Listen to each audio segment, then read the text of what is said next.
Hello, everybody, and welcome inside the 30-Minute Lunchbreak Podcast, a very special edition, kind of short episode here, emergency episode, because we want to talk about our Niners scoring 30 points for the first time in probably 40 years, it seems like, to us. Yeah. So, my name is Brandon Rosenthal. Alongside me is my co-host, Eric.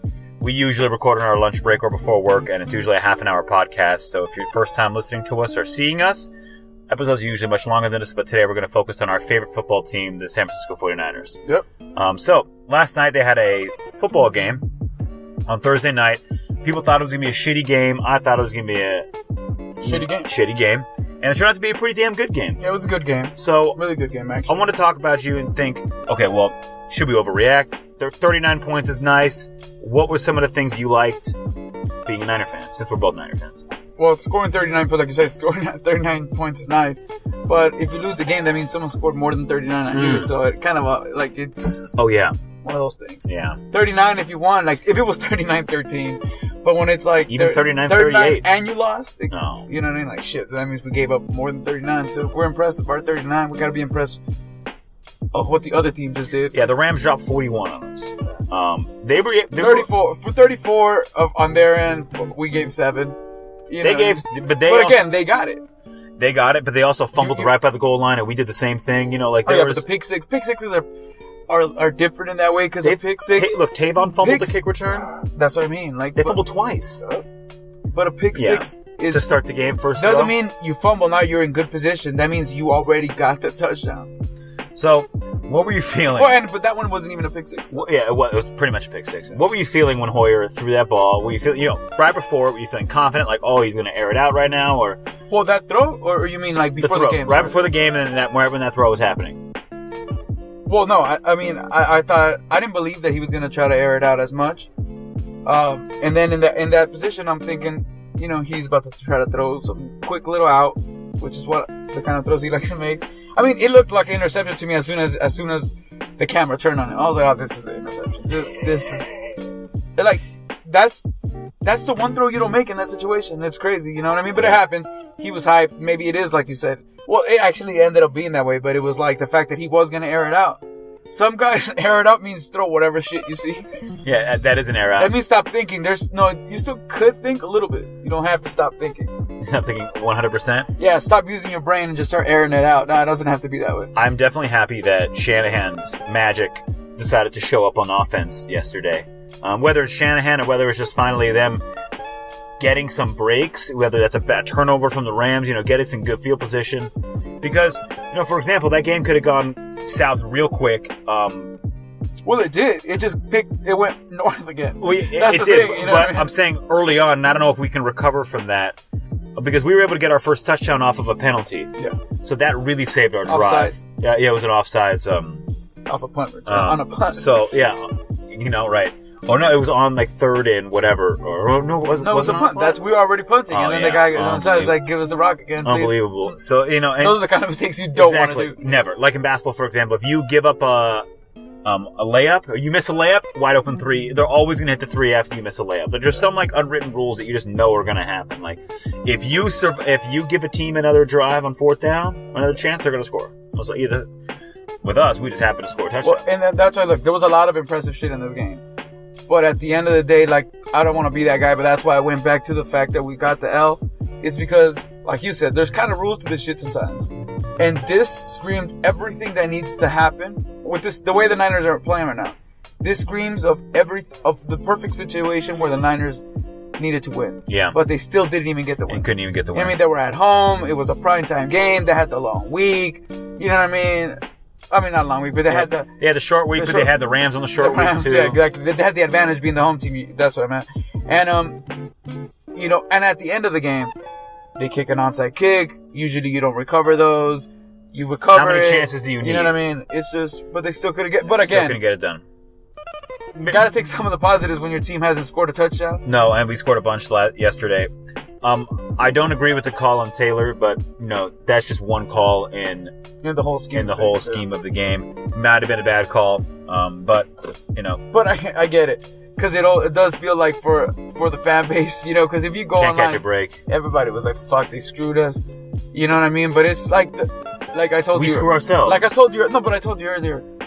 right now as a team, like, the Niners aren't good enough to get screwed. Like, you know what I mean? Like, if we're the kind of team that needs all the things to go right, and then we still lose the game like we did this time.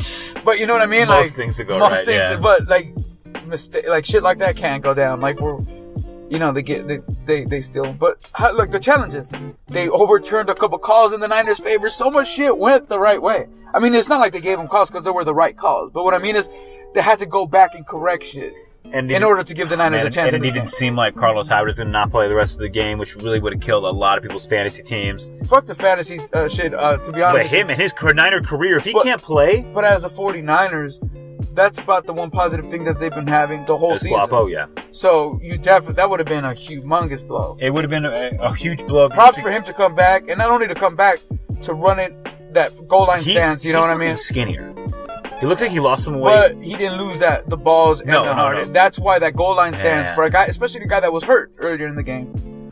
I thought, I was like, fuck, since he was hurt, I was like, all right, first thing, everybody that knows me and that I watch the games, you knew you were going to get the text that I sent you. Like, this needs to be fucking run the rock 4 times with Carlos in the goal line. Whoever the running back is for my team, whenever you're within 3 yards, give it to the running back. 4 run. I want 4 straight running plays. Yes. Even if you don't gain a yard in 3 in a row, the 4th one's going to crack in. Well, it's just going to fucking happen. And we learned our lesson in the Super Bowl. And if we didn't know it already. And look, Carlos got in on his 4th attempt. Yeah. You know, you're gonna get in. But I was nervous going, and that's right before the possession, because I was like, they're gonna get cute because he's hurt. Maybe they're gonna have to throw. Nope. 4 straight times. 4 fucking times. 4 straight times, and it's good. I'm glad they did that. They're trying to find some identity on offense. Garcon looked really nice. Garcon looked so fucking strong. Just he's the kind of guy you need. For this kind of quarterback. Perfect for a not good quarterback. My big knock that I keep bringing up every time me and you talk about this with Brian Hoyer is throwing under when he needs to throw more. Like, he needs 7, he throws 5, all that shit. There was a huge play yesterday's game where he threw this. It was still a nice play because he was in a trash, but again, I forgot what it was. Let's say the Niners needed 12. He threw like 8, right? He threw like 10. It wasn't too bad, but Carlos got Pierre got the last 2. It was one of those, it was a first down, but you didn't throw a first down. It was just he had to take a man on his back and get that first down. But hey, you gave him a chance, I guess, at the end of the day. Yeah, I mean, and then, I remember early in the game, like Collinsworth said something, when he threw it, like, that's a good throw, but, but why are you throwing it? We need the first down. Like, why are you throwing that throw? That's the point. Like, we're not looking for, hey, can Brian Hoyer make good throws? There's a reason. Can he make the throws he needs to make? Fuck good throws. I don't want to see if he can make a good throw. I want him to make the throw he needs to make. For example, I saw a few nice throws from Goff yesterday. He had that nice deep bomb to Watkins. That's impressive. That was a nice really good throw. That's a really, really good throw. And that's, again, going back to Hoyer, though.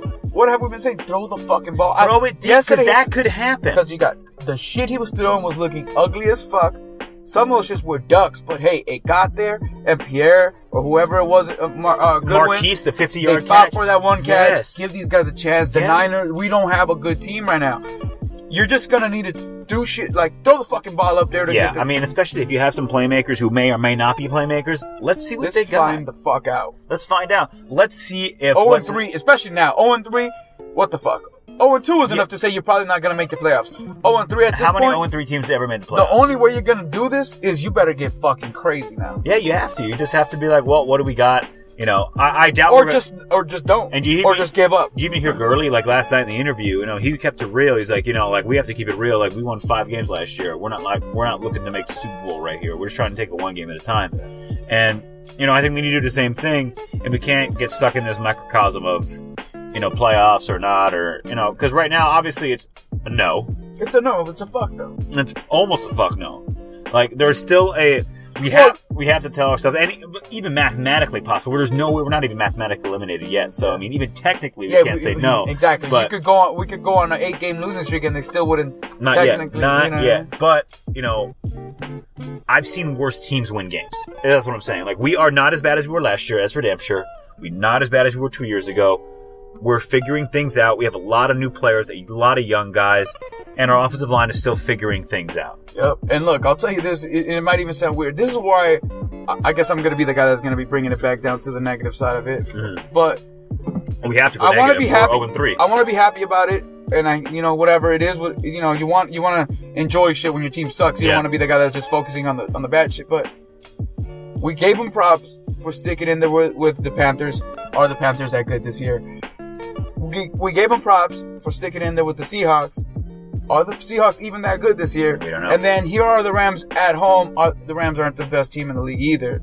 So we're giving the Niners right now props for sticking with questionable teams. What the fuck's going to happen when they play an actual good team? I hope we're still in the games. I hope harder from here. I hope we're still in the games. I told you, I expect the Niners to lose a lot of games late.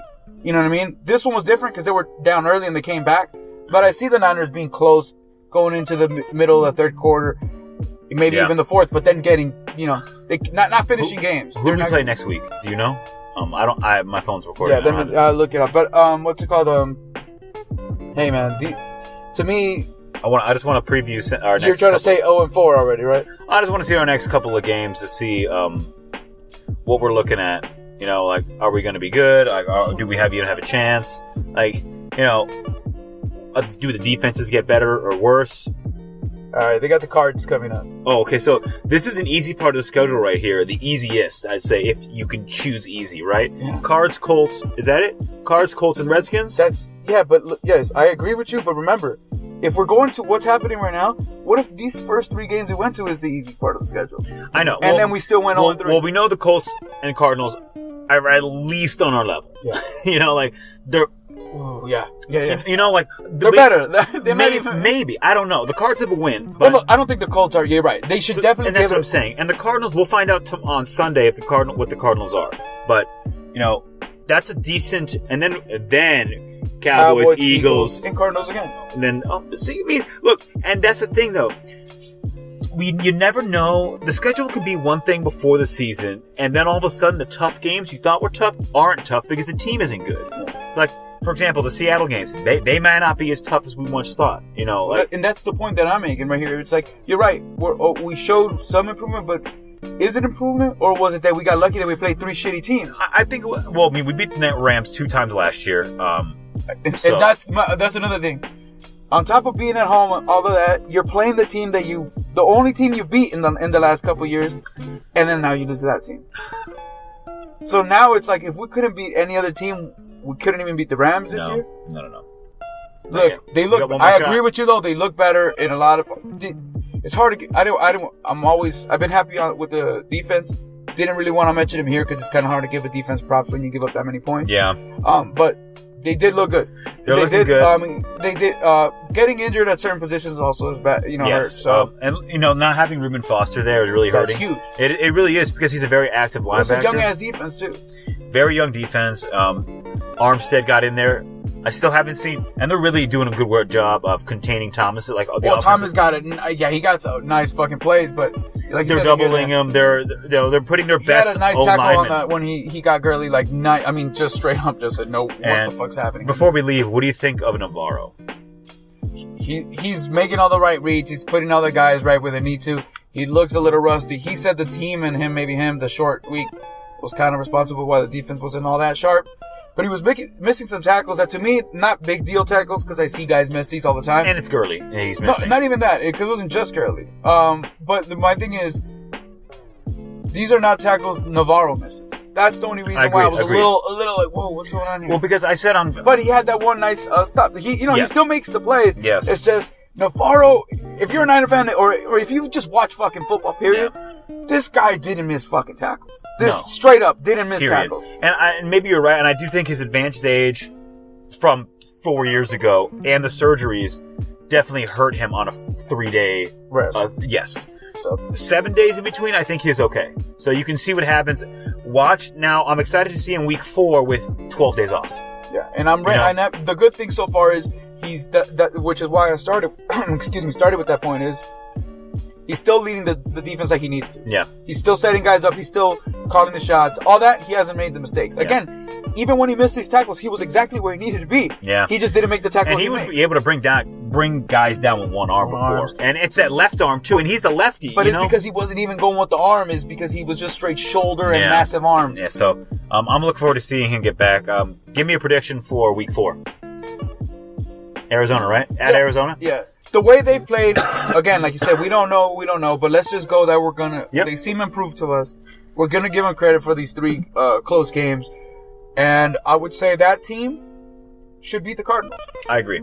So, I'm going to call it for, I'm not going to give you a score right now at this point because I want to see what the Cardinals look like after this weekend. But at this point, I'm going to go with the Niners dub. I think our first dub is either going to become, like, it should be the Colts, but like, I mean, that should one of these 2 teams, we have to. Because if they lose to the Colts, it's back to the point that I told you. We're 0-5. Or besides the fact they're 0-5, but it's the fact that, yes, that means Seahawks aren't that good, the Rams aren't that good, and neither are the Panthers. We shouldn't have been giving ourselves that much credit for that, especially if you lose to the Colts. Yeah. That answers all the questions. Yeah, then we were terrible. So you're the worst team in the league at that point. Yeah, pretty much. So, guys, that's it for us today for our little Niner talk. Go to our website. We have our power rankings up for week 3. Eric and I rank the teams. We have a little statement about them. So agree, disagree. Let us know what you think. The Niners are rated properly. You know, I promise you. You know, they're not number 1. They're not top 5. Maybe top 15. Well, maybe still not properly because somebody might be like, are they 32 or not? That's true. So I'm going to put the link on the video, so check it out. We'll record also our week 3 recap Sunday night or Monday morning, so stay tuned for that. Find us on the web, 30-minute lunchbreak at WordPress.com. Subscribe to us on iTunes, SoundCloud, Stitcher, Google Play, and YouTube. And find us on Facebook, Twitter, and Instagram. All right, guys, have a great weekend. Any final thoughts? Oh, no, man. Oh, just has nothing to do with this podcast, but I got the Jets winning this weekend. Oh. Just random wild Jets. I got the Jets. I got the Giants. All right, there you go. So we got 2 shitty New York teams winning. There you go. All right, guys, have a great week. Later. Peace.